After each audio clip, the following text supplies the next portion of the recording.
The closed beta for Diablo 4 is set to start in less than 24 hours, and I've done quite a few informative videos about the game overall, but I want to talk to you guys a little bit more so about some things I'm personally interested in, and maybe probably still give you some information about the game at the same time. Also, if you have won on the screen, congratulations for winning the first of many giveaways on the channel. I should send you an email. You should probably have an email in your inbox by now. But congratulations and thanks for subscribing and joining the family. I want to do a monthly giveaway, at least that's what I've been thinking about. But let me know down in the comments if that's something you guys think will be good. And also, I will be streaming a countdown timer with some chill Diablo 4 vibes, just short of every day on the channel. So if you want to vibe while waiting for some new Diablo 4 content, maybe stop by. Nonetheless, let's jump on in. Now, the first thing that most interests me in Diablo is actually pretty surprising, and that is the Barbarian class. Now, previously when I played Diablo, I think most of the time I played the Necromancer. I think in Diablo 3 I played a lot of the Monk, then probably followed by the Crusader. But I've always just kind of ignored the Barbarian because he felt kind of, I don't know, basic. But after looking at the mechanics of the Barbarian, I'm actually pretty interested in the class overall, and actually feel the class is going to be... I think what really stuck out to me when looking at the Barbarian's playstyle is its pretty decent animations. I know some of the footage I'm showing now is definitely a bit dated, but I will say I do like his base attack animation. It looks pretty quick. I like the fact that he can swap between multiple weapons, which means that he's going to have quite a bit of versatility. And then on top of that, the expertise system that he has, which makes it so that when he's using a weapon more and more, he gets better stat bonuses for that weapon. I think is actually going to even out most of the problem that I think he's going to have, which is probably mid-game damage.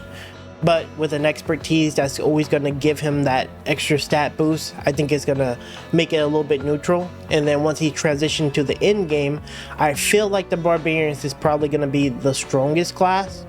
But again, that comes with the fact that he has really good defensive skills, he has really good buffs, he has really good AoE, which is something I don't see a lot of the classes like really have. And then he's melee, so he's probably going to be a little bit more tankier than the average class. So overall, the Barbarian looks really insane to me.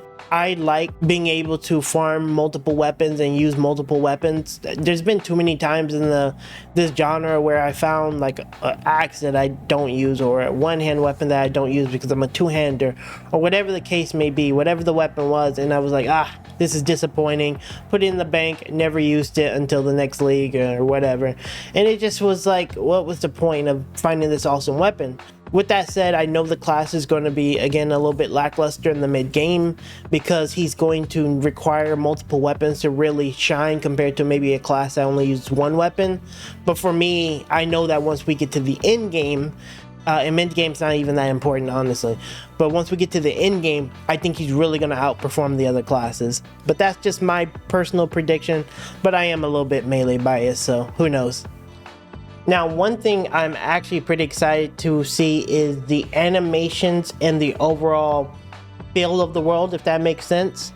I know a lot of the footage I've been showing on the platform has been a little bit outdated. Sadly, I just don't have access to the game, so I'm using whatever I have available to me. But with that said, with a lot of this footage is like 2 years old, some of it like a year, 2 years old. So it's not actually that accurate representation of what to expect from the actual game. If I'm being honest, I thought the Necromancer scythe swings was kind of, I don't know, stiff. But we'll see what these new animations and what the world feel has to offer. If you're a recent watcher of the channel, you probably won't know this, but I absolutely adore making builds in this genre. I do play games like Torchlight Infinite, Last Epoch, Path of Exile, pretty much every game in the modern ARPG space. I actually play them all. And so I've made multiple builds for Torchlight, like my Auto Bomber Gemma build, and I've made a Werebear Last Epoch build. So one thing that I really look forward to is creating new builds, and expect build guides on the channel in the near future. But one thing I am really stoked to try in this coming beta is if I can start shaping a build. I know 25 levels isn't really much. It doesn't really say much about the game, but at the very least I can kind of get an idea of how to structure my skills. You're gonna finally get access to seeing our skill tree. I hope it's not completely like grayed out where you have to level up more to see it. I hope I can see the full thing, and I really want to start theory crafting some builds. I'm not gonna do any like build videos until the game actually comes out, but it'll be nice to like get an idea of the numbers, because that's a big part of it, you know. To add to that, I don't think we're gonna be able to actively see the Paragon board on in the beta. I know it is only available after level 50, but it would be nice if I could like go into the Paragon board and just hover over the stats and see what they have. Now, surprisingly, the last thing I wanted to talk about in terms of what I'm most interested in seeing in Diablo closed beta is how well the servers hold up. And to be quite honest, I'm probably more interested in seeing how this works in the open beta. I fully expect and hope to some extent that the open beta launches a little bit on the rougher side so that Blizzard can get proper information.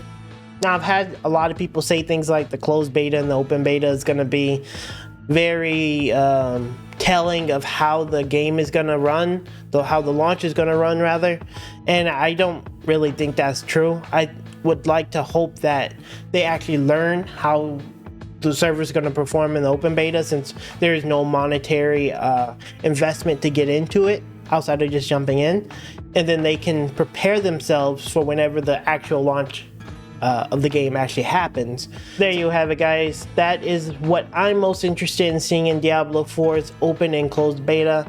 I know this video was probably on the shorter side, and that's because, you know, it's not really much to really talk about at the moment. It's just kind of what I'm interested in. Unfortunately, we're only going to be able to see 25 levels, and the first 25 levels don't really say too much about the overall scope and gameplay of the game. But with that said, you know, we're still going to get a lot of good juicy information, mainly in like the stat sheets and everything. That's going to be really important. But yeah, I'm super excited to see what the game has to offer. Let me know down in the comments what you expect to see from the beta, what interests you the most. Don't forget to like as well as subscribe to the channel, and stop by the stream if you want to have some chill Diablo 4 vibes. And I will see you in the next video very, very soon. Later.